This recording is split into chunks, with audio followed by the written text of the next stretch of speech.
Good evening, book lovers. Welcome to another episode of Cath-Lit Live. This is episode number 18. I am your host, Amy Cattapan. You can find me everywhere on social media under my pen name, AJ Cattapan. If you are new here to Cath-Lit Live, here's what we do. I bring you brief interviews with Catholic authors who have new books releasing. And today, I am really excited by my guest. But before I talk about who I have on today, don't forget, these episodes are brought to you in part by the Hello Prayer app. If you haven't checked out the Hello Prayer app, you can get a free premium trial by going to hello.app/cathlitlive. So who's on today? My friend, Stephanie Landsem. We were chatting just a little while ago. I think I've known her 9 years now. And if you follow me on social media, you have probably seen me talk about her books in the past. These were her first 3 books, her Living Water series. They are biblical fiction, but she has a new book out, and that's what she's here to talk about tonight. So if you haven't met her before, let me tell you a bit about her. Stephanie Landsem writes historical fiction about women for women. The Living Water series, which I just showed you, is authentic biblical fiction about women transformed by their encounters with Jesus.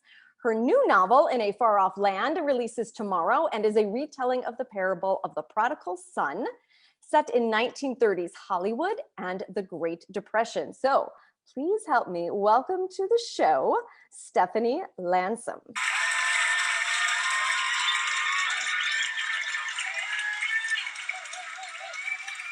Do you like the applause, my cheesy applause, Stephanie?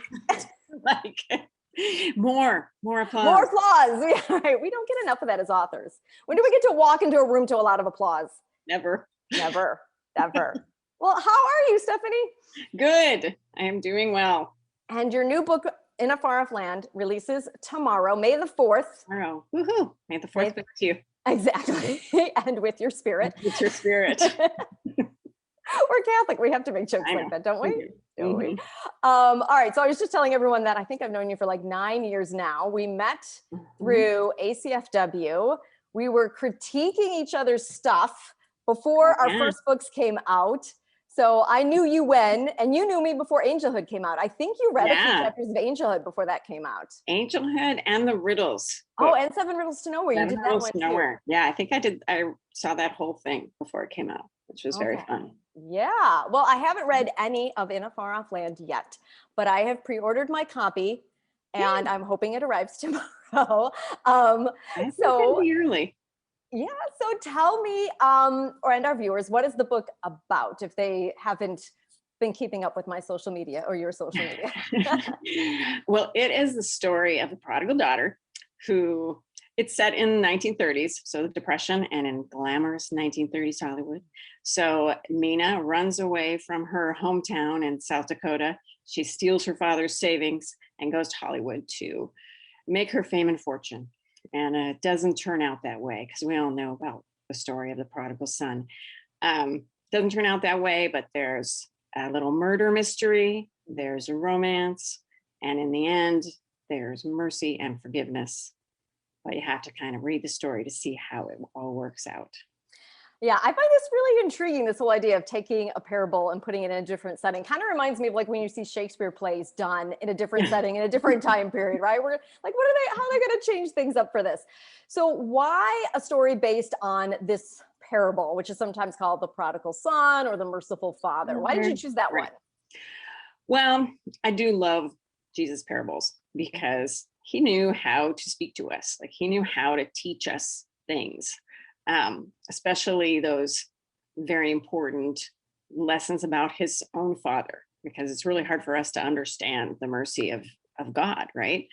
So this was just my favorite parable because mercy is kind of my thing. And I love divine mercy. And I love just thinking of that infinite mercy of God. So I thought, wow, what if I wrote this, the story of the prodigal son? And at the time I was doing, biblical fiction. So that seemed like a pretty easy thing, but I never really figured out how to write it. And then I went to California with my husband. We went to Hollywood, and I've always loved old movies, and I love like all the old black and whites. He's not a huge fan of those, but I was, so I made him go to the Hollywood Walk of Fame. And while I was there, I was thinking about fame and that like lure of gold and glitter of of that old time Hollywood. And I thought, wow, that would be a great place for a prodigal daughter, because I want to do a woman, of course, to run off to, and to find that it's not all that it's cracked up to be. It's not, going to be the fame and fortune that she hoped for. So yeah, so it was like, that's cool. And then of course you think, well, the famine that hit the land could be the Great Depression. So that got my time period set pretty easily. It's like, ooh, that was definitely a famine. It was, a horrible time, a terrible time, even in California. There's lots going on there. And so I like, yes. And that's when that light bulb went off. It's like, oh, I want to write this story. Of course, it took many years to write it. I was wondering, how many times did you reread the parable of the prodigal son when you were writing this? Did you just like find yourself going back and going back and going back to get all the little details? Yeah, in fact, I usually printed it off and put it on the front of my notebook, my research notebook, so that I could continually go back to it and be like, what was that little phrasing there or something? Because you like to work in little bits. I like to work in the ring that the father gives and the coat and, all of that. So. Oh, fun. Okay, so now, yeah, I'm going to have to like reread the parable, I think, before I reread your or read your book the first time. Yes. So I know you're big on research. You were mentioning your research binder, and I know in your Living Water series, you did a lot of research in just like the food of the time and the customs of the time. So why are you so fascinated with the Great Depression? Because obviously you had to spend a lot of time researching that. Right. It was an entirely new time period for me, because even in college, I was mostly a European and Russian history major. I did very little American history, but the 30s were a fascinating time because it's between those two wars. And I don't think that we teach it in school very much, like what happened during the 30s, other than, okay, this short little part of the Great Depression and what happened. But there was a lot going on. There was, the prohibition. My gosh, prohibition just changed the landscape of our criminal history for one thing. I mean, it was the great social experiment that failed. So it's a very interesting time in our lives, in our American history. And there was this, women were there was some tension with women's roles. They were starting to become a little more modernized. And that happened a lot because of Hollywood, because of the films that came out. So our ideas of what was acceptable for women were changing dramatically during the 20s and the 30s. And then in politics, the rise of communism, nationalism, the Bolshevik Revolution, all those things were happening in Europe and kind of trickling over to the US. People were getting really nervous about some of these new concepts. And of course, fascism was starting also. So there was just a lot happening outside of the economic depression, which was a big, big deal. I mean, our unemployment was at 30%, and the Dust Bowl and the drought in the Midwest. So it's a great time period to look into because there's a lot happening. Yeah. And as a teacher, I love novels that are historical fiction that can be tied to what kids are studying in school. I mean, like, maybe it's time to move on, teachers, from Grapes of Wrath. Right, which is not bad. Right. But still, there's a lot happening. Yeah. All right. So how was doing this research different than doing your research for your biblical fiction? It was very different because this research was visual. It was so visual. When you're doing biblical research, there's a lot of reading. And of course, your primary source is the Bible and ancient documents, which, are fine and have a lot of information in them, but they're not fun to read. So it was a lot of fun to do this research. I watched a lot of movies and a lot of great photography was happening in those days. And I think just that glamorous film noir kind of photography that they did in Hollywood was I never get enough of it.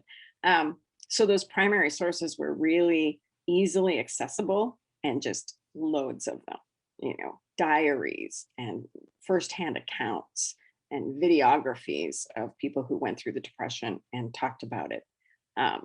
So it's actually my problem with research for this book was stopping and writing the story. And so then you're always going back to the research. And then I went, down a rabbit hole of Different, Charlie yeah. Chaplin movies for like 2 weeks. And I come up for air, I'm like, wait, why am I doing this? So yeah. I'm doing research for the book. I have to watch the movie. Yeah, so that was the problem, was stopping and writing. Yes. And you've been sharing a lot of your fun tidbits about actual yeah. people from Hollywood who like make little cameos in your book, Yeah. right? Yeah, there's a lot of cameo appearances by different people that I liked a lot. And so we worked them in there. All right, wonderful. Okay, so where can people find out more about you and your books? Where can we follow you on social media? Where should we go? Well, let's see. There's my website, stephanielandsem.com. So that's where I do a lot of my blogs about, historical stuff and what's coming up writing wise.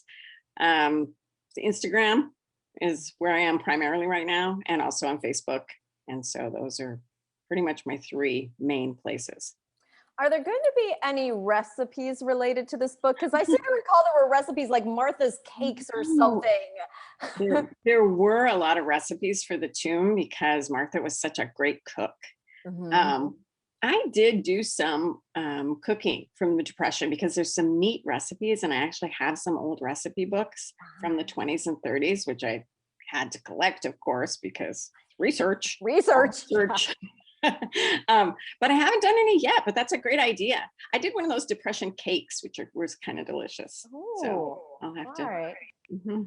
Yeah, share that with us. Good. And I love your hat. I know I said that to you before we went on the air, but I just have to point it out while we're on. That's just adorable. I'm feeling a little underdressed for this interview right now. But well, wait till Thursday. If you do my, I'll have a launch party on Facebook Live on Thursday evening at 7, and I have more than one hat. Ooh. All right. Well, now we all have a reason to join the Facebook Live party, is to find out what hat you're wearing next. Well, I think I'll have a parade of hats. Why not wear them all? Nice. Yes. Yes. Celebrate. Well, thank you so much for joining me tonight, Stephanie. You too. It's good to see you again. Yeah, good to see you. And hopefully we'll be seeing each other in person again before too long. It's been a while. I'll get down to Chicago one of these days. Yeah, you're not too far away. Up in Minnesota, yes? Yes. Yes. All right. All right. Thanks, Amy. Thanks, Stephanie. All right, everyone. We'll wave goodbye to Stephanie, put her back in the waiting room. All right. Thank you once again for joining me for another episode of Cath-Lit Live. Please do like, share this video with other people that you think might be interested in Stephanie's books. I have been a fan of hers now for 9 years. I've loved her writing. I highly, highly recommend her books. Go check out Stephanie Landsem. Go ahead and comment or leave questions on the YouTube video. Don't forget to like and subscribe, of course. And until next time, everybody, happy reading.